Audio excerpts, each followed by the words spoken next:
दोस्तों आदाब अर्ज़ है। मैं अनीस अहमद खान हिंद वॉइस से आपसे मुखातिब हूँ।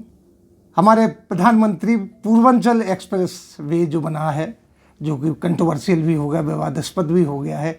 समाजवादी पार्टी कहती है कि वो उसके ज़माने में शुरू हुआ, श्रेय ये ले रहे हैं। उसके बारे में वो कई मुहावरे भी कह रहे हैं कि फीता चला उत्तर प्रदेश से, कैंची आई दिल्ली से, अब हो रहा उद्घाटन इसका एक्सप्रेस वे का, इस तरीके से कही। लेकिन इसमें एक बड़ी मुख्य भूमिका ये है कि नरेंद्र मोदी जी उसका उद्घाटन करने आए।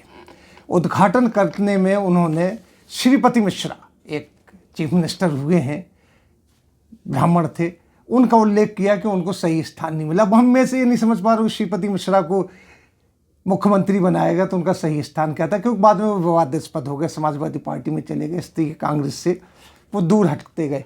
लेकिन इसके साथ ये चीज़ साबित हो गई कि अब नरेंद्र मोदी यूपी में जो प्रगति का कार्ड नहीं खेल रहे, कि उनके जो महंत हैं, उनके मुख्यमंत्री, उनके काल में प्रगति कितनी हुई है, देश का प्रदेश की तरक्की कितनी है, वो नहीं ब्राह्मण कार्ड खेलने को मजबूर हो गए।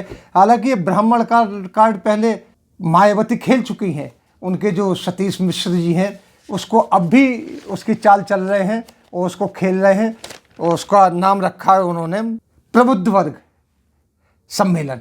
उनकी पत्नी ने भी है इसमें शामिल है, उनका बेटा कपिल मिश्रा वो भी अब इसको आगे बढ़ा रहा है। और उसी के बीच में प्रियंका गांधी का पूर्वांचल में आना और उनसे ब्राह्मणों को जोड़ना। हालांकि ब्राह्मण उत्तर प्रदेश में 10% है, उनका कोई वर्चस्व नहीं है, लेकिन अगर देखा जाए तो ईपी की राजधानी में ब्राह्मणों का हरदम वर्चस्व रहा है, कम मत तादाद में होते हुए भी। आप ये देखेंगे कि वहाँ पे जो ब्राह्मण मुख्यमंत्री हुए हैं वो कुछ ज़्यादा नहीं हुए हैं। जैसे कि पहले जो वहाँ पे मुख्यमंत्री हुए यूपी के जीबी पंत हुए हैं, इसके बाद संपूर्णानंद हुए हैं, कमलापति तिवारी हुए हैं, त्रिपाठी भी कह लीजिए, एचएम बहुगुणा हुए हैं, एनडी तिवारी हुए हैं और मिश्रा जी हुए हैं। ये मुख्यमंत्री हुए हैं, इतने सारे मुख्यमंत्री हुए हैं, लेकिन इसके बावजूद भी ये कहा जाता है कि ब्राह्मणों का वर्चस्व नहीं रहा, क्योंकि ब्राह्मणों के साथ जो वहाँ पर 20% मुसलमान हैं वो ब्राह्मणों के साथ रहा है शुरू से लेकर अभी तक, जब तक समाजवादी पार्टी नहीं आई थी। समाजवादी पार्टी के आने के बाद वो यादवों के साथ मिल गई, तो माई एक कैंपेन चली, तो 20% मुसलमान ढुल के यहाँ आ गया। लेकिन जब दंगे हुए, समाजवादी पार्टी के ज़माने में सही तरीके से संभाल ले पाई तो वो बिखर गया। मुस्लिम माई जो बनाया था इन्होंने यादव, वो बिखर गया और वो यहाँ वहाँ चला गया। इसके बाद बड़े बड़े दंगे हुए, मुसलमान राजनीति से कटता चला गया। हालांकि 20% मुसलमान है और तकरीबन 150 उत्तर प्रदेश की सीट पे उसका वर्चस्व है। तो लिहाजा अब इन्होंने ब्राह्मणों को, जो देखा जाए बीजेपी ने, क्योंकि बीजेपी की तरफ मुसलमान नहीं जा रहा है, तो उन्होंने ब्राह्मणों को अपनी तरफ मिलाना शुरू किया, जिससे कि मुसलमान भी उनके साथ आ जाएं, जो कि अभी तक पॉसिबल नहीं है। लेकिन देखने की बात है कि जो विकास की बात की जाती थी योगी आदित्यनाथ के जरिए, बड़े बड़े बैनर निकाल के डेली अखबारों में 2-2 पेज के सप्लीमेंट निकाल के वहाँ पे उत्तम प्रदेश बनाने की बात कही जाती थी, वो इस चुनाव में धीरे धीरे धूमल होता चला जा रहा है और वहाँ पे जातिगत जो राजनीति है उसका वर्चस्व होता चला जा रहा है। देखा जाए तो अब वो पीछे जाके जो पिछड़ा वर्ग है, जिसके 52% जनसंख्या उत्तर प्रदेश में, उसको भी अपने हाथ साथ लेना चाहते हैं, और 43% गैर यादव है, इसको साथ लेना चाहते हैं। पटेल कुर्मी वोट वहाँ पर है, 20% मुसलमान हमने बता ही दिया, लेकिन 6% ब्राह्मण है। यूपी के ब्राह्मण मुख्यमंत्रियों के बारे में बता दिया।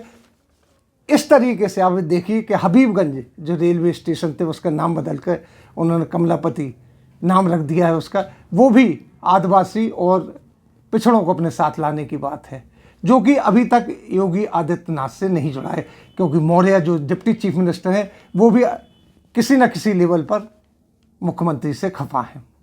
तो अब जो ये चाल चल रही जा रही है, प्रगति के नाम पर वोट नहीं मांगा जा रहा उत्तर प्रदेश में, जातवाद के नाम पर वोट मांगा जा रहा है, जो एक बड़ी खतरनाक स्थिति से गुजर रहा है, क्योंकि मुसलमानों को वहाँ पे 2M 3M 4थम दर्जे का नागरिक बताया जा रहा है। उसके बाद देख लीजिए सिकंदर को बीच में आ गए। सिकंदर जबकि मुसलमान नहीं है, सिकंदर का असली नाम अलेक्जेंडर है, और संस्कृत में उसे अलक्षेंद्रु लिखा गया है जहाँ जहाँ है। सिकंदर ये बिगड़ते बिगड़ते भारत में आके हिंदी में सिकंदर हुआ है। सिकंदर महान ये जोड़ा गया है किसी तरीके से, उसने 32 साल की उम्र में पूरी दुनिया फतेह की थी। और जिस तरीके से ये विवाद चल रहा है सिकंदर महान का में कि इसको महान न माना जाए, ईरान में भी ऐसी विवाद चला, क्योंकि ईरान में जब उसने हमला किया था तो मुसलमान हुकूमत नहीं थी, वहाँ पारसी हुकूमत थी और ये भी पारसी था। उसने वहाँ के अगियारे जो थे आग की पूजा वो सब बुझा दिए थे। उसके बाद इंडिया आया था। एक बड़ी बात तो है कि हिंदुस्तान में वो सिंध नदी के इस तरफ नहीं आया था। उस सिंध के जो राजा थे, पंजाब तक उनकी हुकूमत थी। जब उनसे उनका वो हुआ तो गिरफ्तारी हुई।